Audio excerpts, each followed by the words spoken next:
verse 9 to 16. Yes, Acts 10, verse 9 to 16. Luke 14, verses 21 to 24. Matthew 22, verses 11 to 13. And then the last one, Acts 9, verses 10 to 16. Acts 10, verse 9 to 16. The next day, as Cornelius' messenger were nearing the town, Peter went up to the flat roof to pray. It was about noon, and he was hungry. But while a meal was being prepared, he fell into a trance. He saw the sky open, and something like a large sheet was let down by its four corners. In the sheet were all sorts of animals, reptiles, and birds. Then a voice said to him, "Get up, Peter, kill and eat them." "No, Lord," Peter declared. "I have never eaten anything that our Jewish laws have declared impure and unclean." But the voice spoke again, "Do not call something unclean if God has made it clean." The same vision was repeated 3 times. Then the sheet was suddenly pulled up to heaven. Amen. Luke chapter 14, verse 21 to 24. So that servant came and showed his lord these things. Then the master of the house became angry, said to his servant, "Go out quickly into the streets and lanes of the city, and bring in hither the poor, and the maimed, and the halt, and the blind." And the servant said, "Lord, it is done as thou hast commanded, and yet there is room." And the Lord said unto the servant, "Go out into the highways and hedges, and compel them to come in, that my house may be filled. For I say unto you, that none of those men which were bidden shall taste of my supper." Amen. Matthew 22, verse 11 to 13. But when the king came in to look over the dinner guests, he saw a man who was not dressed in wedding clothes. And he said to him, "Friend, how did you come in here without wedding clothes?" And the man was speechless. Then the king said to his servants, "Bind him hand and foot, and throw him into the outer darkness. In that place there will be weeping and gnashing of teeth." Amen. Acts chapter 9, verse 10 to 16. And there was a certain disciple at Damascus named Ananias. And to him said the Lord in a vision, "Ananias." And he said, "Behold, I am here, Lord." And the Lord said unto him, "Arise, go into the street which is called Straight, and inquire in the house of Judah for one called Saul of Tarsus, for behold, he prayeth." And had seen in a vision a man named Ananias coming in, and putting his hand on him, and that might receive his sight.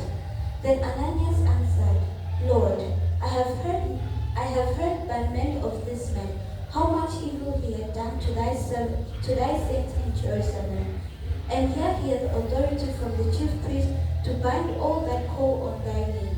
But the Lord said unto him, "Go thy way, for he is a chosen vessel unto me, to bear my name before the Gentiles, and kings, and the children of Israel.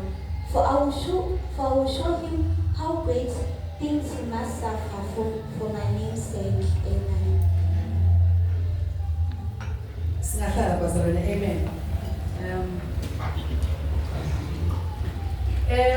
The title that I have for us namuhla ithi, "Are you ready?" Singasho ukuthi, am I ready? Are you ready? Are we ready? Because I'm going to speak to us, bazalwane, myself included. Kulokuba ready, sesilungile na bazalwane. Are we ready as God's Glory Ministries? Are we ready as ushers? Are we ready as the praise team? Are we ready bazalwane as the brethren? Are we ready? Sisonke nje bazalwane. Ngikushiso lokuthi the theme that God has given us in this season, it's as it was in the beginning. So God bazalwane is taking us back to our roots. He's taking us back to the things that were happening and He's bringing them back to now. Hallelujah. As it was in the beginning, so shall it be. So what I want to speak to us about is one of the things it is evangelism. It is going out into the street. bazalwane, to preach the word of the Lord. Uyasho uNkulunkulu ku-Acts verse, I pray that ningive bazalwane, uyasho uNkulunkulu ku-Acts 1 verse Jesu, ku-Acts 1 verse 8, but when the Holy Spirit has come upon you, Nina, you shall be my witnesses, starting first in Jerusalem, Judea, Samaria, until the very ends of the world. Yicommandate yaNkulunkulu le bazalwane sathunya yona emhlabeni. It is for us as a church siphume ku our comfort zone, sihambe bazalwane siyawushumayela live naNkulunkulu njengalo bebenda boPeter, njengalo bebenda boJohane, njengalo bebenda bazalwane boPaula waseMandulo. To prove bazalwane ukuthi I am not lying nokuthi uNkulunkulu uthi asambeni siyawushumayela nayi kamanzi fellowship bazalwane usithumile uNkulunkulu uthi as it was in the beginning using kamanzi bazalwane uyashela ukuthi it is time as God's Glory Ministries siyekele hlala kanje but siphume bazalwane siyawushumayela live naNkulunkulu. Hallelujah bazalwane. Some of us siyashumayela ngecoordinators dalabanye siyashumayela bazalwane, we invite people all night Pastor Mduli sibameme abantu labanye bethu si TikTok labanye siku YouTube. I'm not there bazalwane, but ngiyabona people are inviting other people to come to this place. But sisaba invite bazalwane, I want us to know something. What we are doing bazalwane as we are preaching the word of the Lord, sihamba siyawutshela abantu ukuthi ababuye kuNkulunkulu. We are doing what this the parable last corner where the Bible says a king, I do not know that it was a king or a man, when the very important invitations or invite specific probably a status, probably because of education, and the king knew was mannerisms abo Pastor Mduli nasebafikile kuledzili lengaka lapha eICC angeke bese balingisashadile sebajayiva nyawo selibasentulu kakhulu bemele nje bantu labakhona lokubamba lesimilo lababamba lento lokuthi simenywe ingozi ngomcimbi womasiwa bonke bantu. It was by a specific kind of people with mannerisms that's hidden. And the Bible says, those that were invited, they did not honor the invite because of different reasons. And then the king in anger was keeper Pastor Mduli, was in send out to evangelism because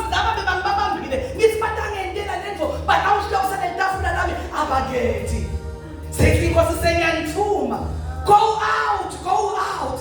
And the Bible says, specific, bring the name, bring the good and bring the bad. Go to the highways. Go to the highway, go to the hedges, go to the alleys and bring them to me. Because they did not come. And the Bible says, I want to be planted.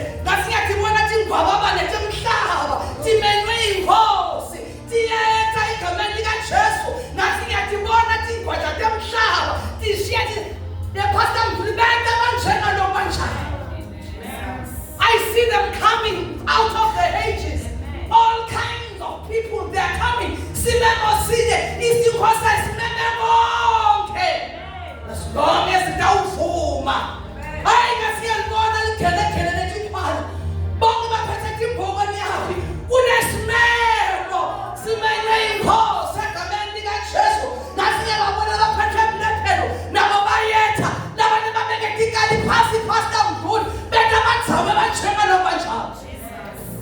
they come. And the Bible says when they entered,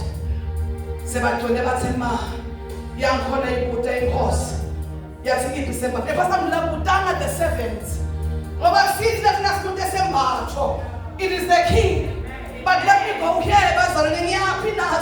It says advertise the Pastor Mduli.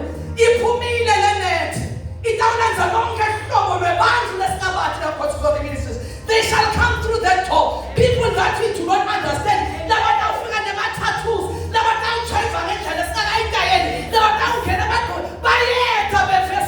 But in the God's Glory Ministries, say, are we ready to accept them?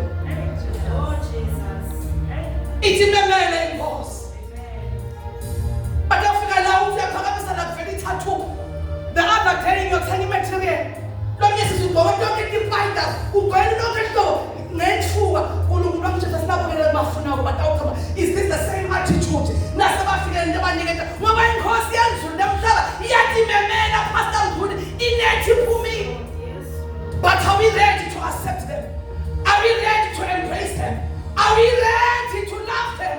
Are we ready to engage with them? Or we shall judge them until they leave again? I'm here to ask. Ngoba bayeka bazalwane. Batawushipa lana indlela lesingayati. Labanye batawufika bathi banjenga lo kanjalo Pastor Mkhulu. Lesembatho basithola sebala ngekhathi. Sithi futhi sibadoksa. Asithi lesibabutaka ukuthi wabanjena siphi sembatho. Akuthi thine. It's the king that asks sembatho siphi. Yabazana I'm preparing you because sibamemile abantu bayetha. But angiyena ka prepare our hearts. Asilungise imilomo yethu, asilungise abantu singabathopa sathina lo mfana wethu. Sebafika sibe babe so uncomfortable, so unwanted. Basibangele babe bakhulu. The king ubabithile what asilungise what to come. That is why I'm asking, are we ready? Ngoba inkosi bafuna bephilile. Bayeka bazalwane but they are coming. Uthi Jesu malekela ngakupitha uthi kuye. Yeah, Peter was a fisher. And I believe, and if this is geography, but Pastor Motutanglegele. Uthi when they throw the net, when they throw the net at sea, bazalwane, ithola lonke ihlobo fish. Ibaba bobhabule Pastor Mkhulu. Obhabula badala ofelela. When you cast the net, ibambe the whales boshaka.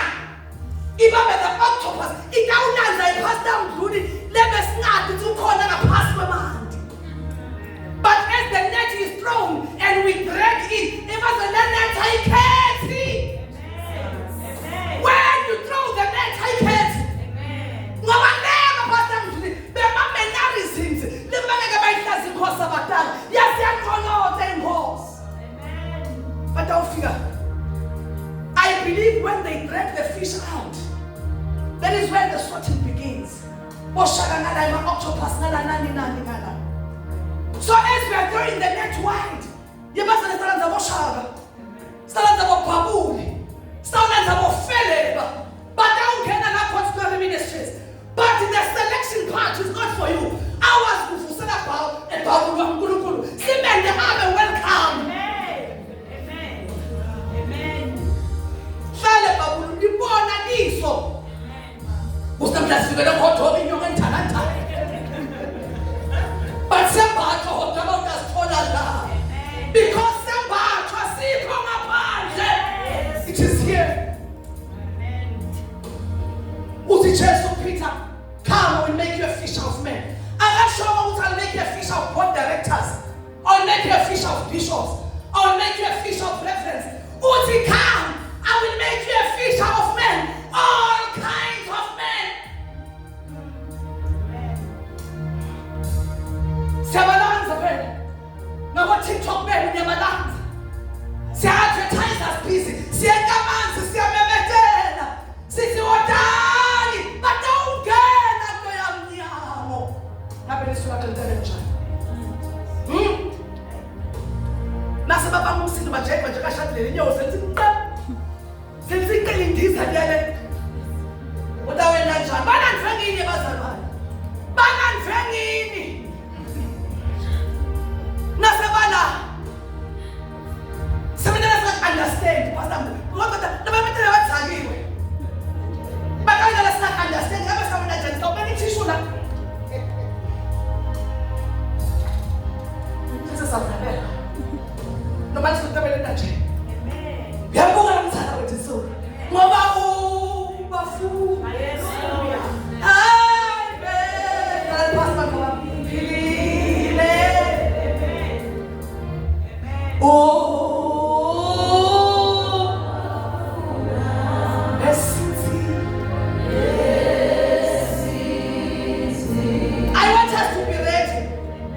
I want us to be ready. Pastor Amon na Pastor Phila banana inalo bayisho ngeama ya David.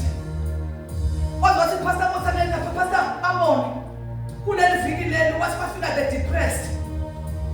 Wafika bonke labagulayo benta David iarmy ya David. The depressed, the sick. Lebethi kwelete labajisa boshayela. Befika David. Ayabajikisa David. One day they are called the mighty men of valor. Bayetha manje ngiyathandaza ukuthi bafike laba depressed. Angithandi ukusebenza legama basapasta kahle lelexosha. Bathi umthandazo losefikile. Sibaxosha emakhaya. Ngoba mina lapho sangithi siyajikisa. Ayisisa mighty men of valor. Then uNkulunkulu wajikisa kalela and they begin to preach the gospel of Jesus Christ. It is my prayer. Amen. Siyabajikisa abazalwane. They tattoo, they may understand. Hey, boss, I'm feeling a tandaza. This is the first son of mine. Hey, Mananga Tandaza. Nelisoneto. Singing is in the vessels of God. Amen. As a muchas message, sit down and I want to use Mary Magdalene. The Bible says this is a woman that Jesus cast 5 demons out of her. The Bible became a sinful woman. The Bible says we ended up in a Pharisee. And the Bible says we now in that church. And the Bible says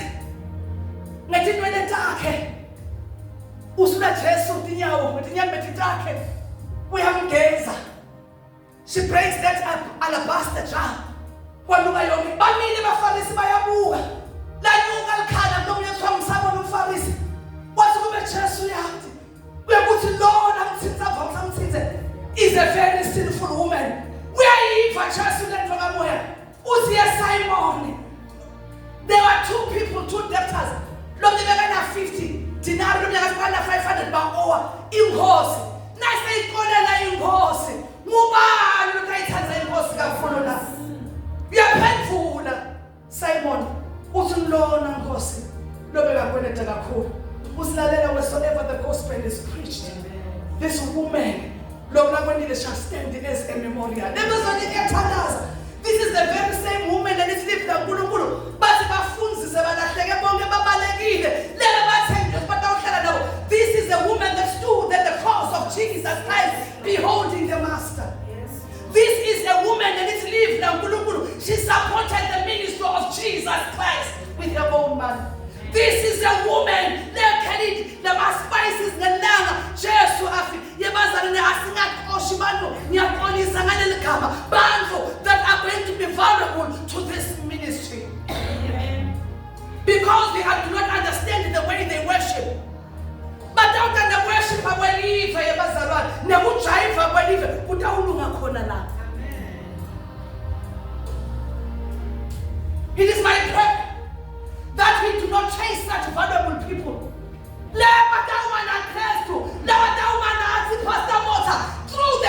Through the thing. Can you imagine what just one for me? Let us not judge. Let us not be too harsh. Let us not be too condemning. May God help us and help our hearts because they are coming. Sinful people, but out of the altar. Then it's my prayer that we look beyond them. We look beyond them because it's our Tosha Magdalene that are going to be useful to the ministry of Jesus Christ. So as we throw the net abroad, these are the kind of people that we shall bring here. It don't let us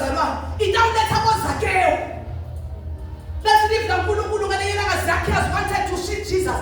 Bantu bazalana banemlango webubi. Uyeka Jesu yamintotsi zakhe namhlanje utanawo. Yeka lencwadi yaNkulunkulu. Baya complain abantu bathi lonjani lo. Lonjani ntoni? Unjani lo? Yathi emsatha udlala ntoni? Pastor Mothatho wanthulana. Awusatibeka tanda umfundisi.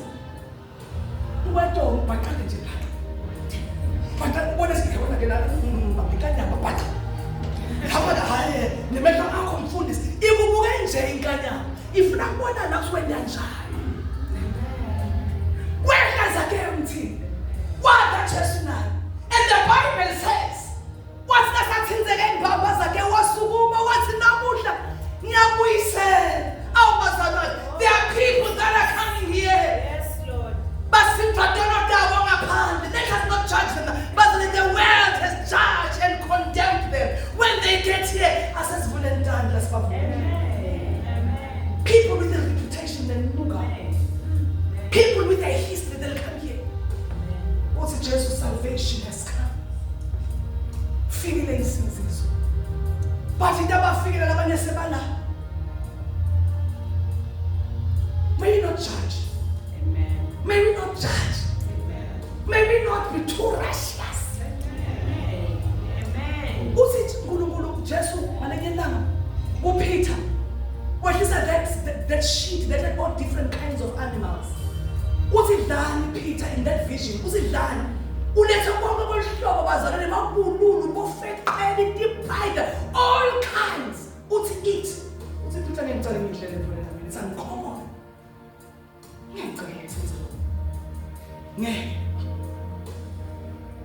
Do not call that which God has created uncommon.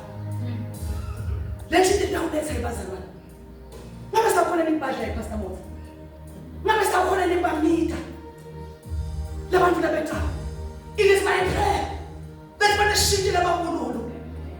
Manje sishindle abatortoises. Manje sishindle aba-elephants. And make them worthy to serve in the kingdom of God. Manje ndo are we ready to go to ministries? Mfuna sikumlethe inhliziyo nalamehlo bazalwane. Nalomlomo sinobe bayazi yena. Yiyenzina. Ngiyangisa shemuka manje. Khona nasashaya ntana. Khona samemele bazalwane. Ngiyakhetha izakwena. They are so welcoming, they are so welcoming. Ngiyicela inhliziyo yesizawa ngalenyana. Inhle. Amen.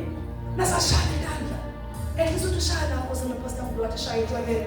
Ekliso akathi shaya inyanga ngeke ushaya khona la shaya siyabonga. Siyabonga. UNkulunkulu ngathi the grace yokumaccepta yokumstamaka.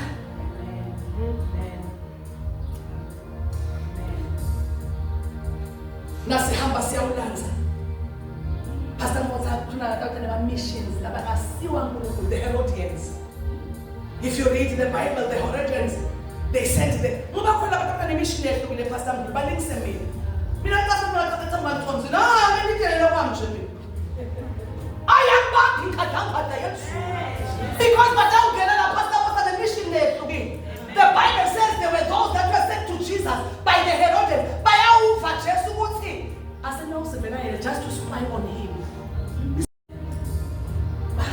But never figure now. Never figure now. But now we should have been the way to say,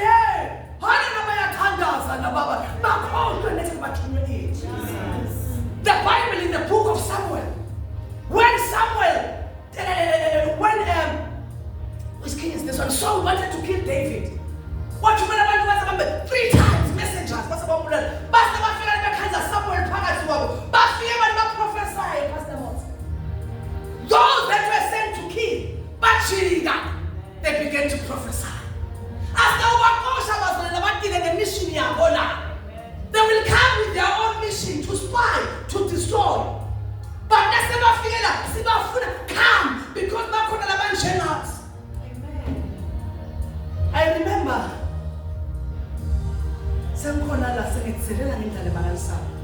I do not know what the man of God said to me. But I'm living forever. Pastor, what's happening? Jesus loves you. I'm sure about it. But I kept coming and hearing Pastor coming and singing today. Because someone just said, Jesus loves you. Though my mission was clear, those that have come as a Caesar and not leave. Because God is bringing them here. Different missions. I was reading, actually there are two testimonies. One was about a gangster in South Africa. He's now preaching. One of the biggest gangsters. We have found as a gangster Uti in his church. In his area. Ministries. Uti they came back with great boldness. Uti he was annoyed by the prayers. Nana Uti Uti he went to church next his gun showing. Uti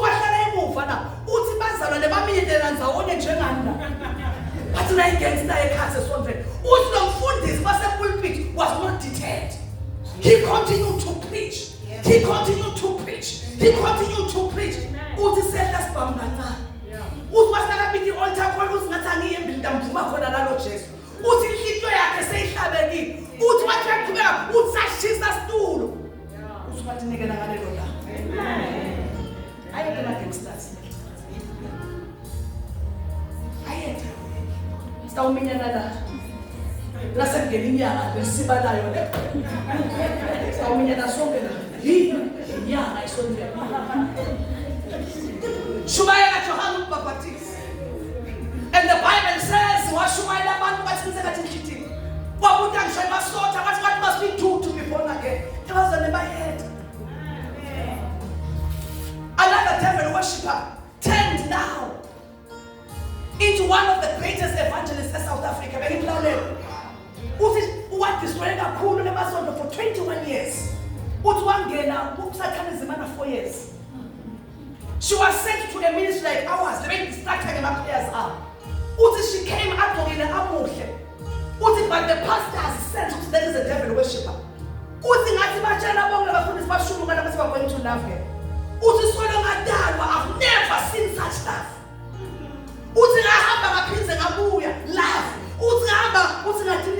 Not because anyone preached, but because of the love of the pastors in that ministry.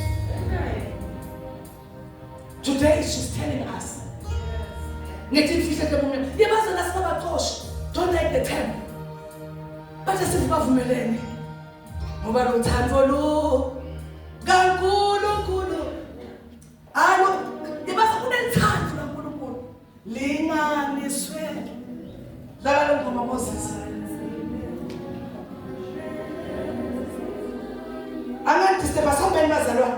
The woman caught in adultery.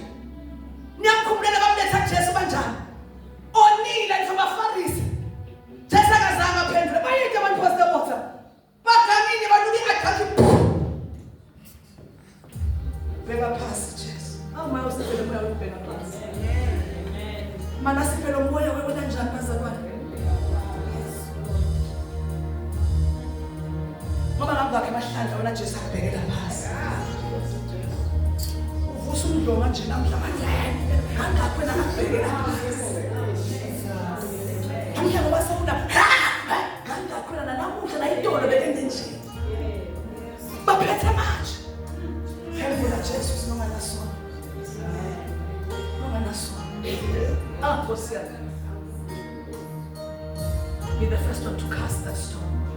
And the Bible says, where are those that you condemn? To go and sin no more, neither do I condemn you.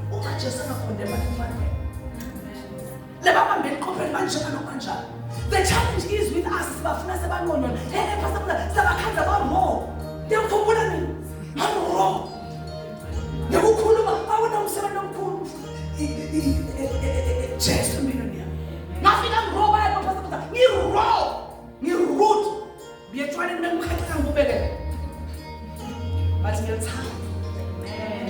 I was never judged. Amen. Here am I today. Amen. Western me. Like my pastor. When I got over the tattoo. When I got over the when I got over the hairstyle, the purple.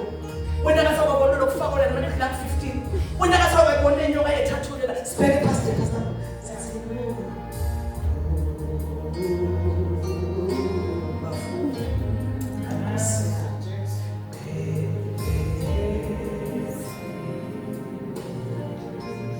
umthandazo wethu ukuthi sebekhala Nkosi yami sebala sebekhala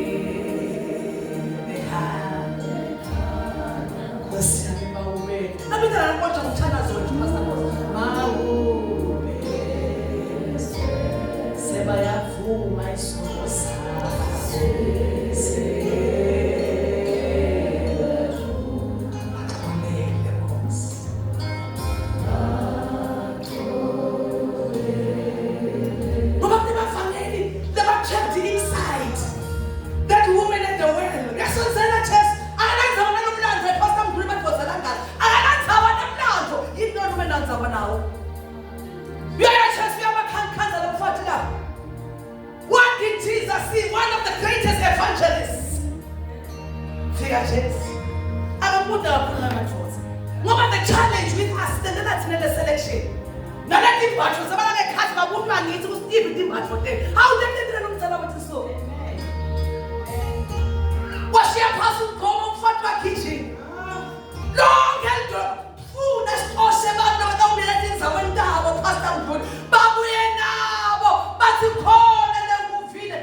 This is my son who was lost but has now come home.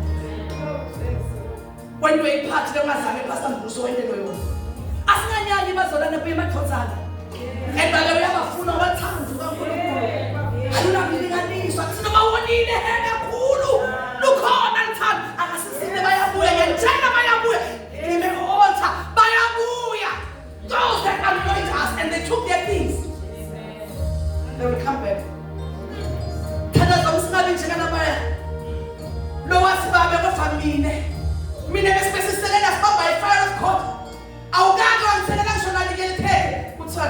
Pastor Mduli, today is about my son who was lost. They will be honored in front of us. Thandazo wami. Usibana sibheke inhliziyo yoNkulunkulu. Laba abasethukile. Bayabuya. Angcina kana. Pastor Paula, who caused great havoc in the church of God. Listen, if uNkulunkulu asamqumbe phasi uNkulunkulu uphindela Anania. Uthiwa Anania hamba naye village. Kuna Paula lapha. Uthi yena ngeke ngoba iPastor Mduli umuntu labane history. Umlandvo. Abane umlandvo. So lo akusuke ine uNkulunkulu lo bekabulele abaKristu na. Uthi uNkulunkulu rise hambe lapho ushuma khona. Because this one is a chosen vessel of mine. Yebazalwane bayetha. Asami sesiphinde ngabachosen, kufanele bethiwa mnanzeni Pastor Motha. Mamnashi Pastor Motha, he chosen vessel. Yebazalwane kube lona kayanga. What a loss to the gospel of Jesus Christ. Look at what the Apostle Paul did. Great signs and wonders. Kube Anania wana wathangi. Masingali manbazalwane. Vessels of God are coming. Vessels of God with a history. But what I've come to ask is, are we ready? I want us to pray for ourselves. It's not a message that it's hands up. Ngoba kunebantu lengafuni bangena ngalinye ilanga senyaphetha. Angathi nanenteni lemuva lemsakeza. Ngathi ngiyakhumbula kade bengekho bushfire nemngani wami. Kwamuntu umfundisi wathi wena ngasamile. Athi bengalele. Bayeke umfundisi wokukhulisa. Ngangena esontweni. Sengidaba sothuleleni manje singasakhuluma. Umfundisi wami utshela ukuthi I will never ever chase anyone away from church. Never. Will never stop. Bayeke bazalwane. Labahamba basenyanyisa. The prodigal sons are coming back. Bopawula bayabuya. Ngema vessels. Now I want us to pray for ourselves. Pastor Mduli, usagijima usayenkampani usamemetela. Usubafuna bephilile. Will you stand back there? Fika baJericho. Sisi siyahlabela la. Uba bashaya imonta yethu basibayigamu. Ese siyabona. Kusuka Pastor.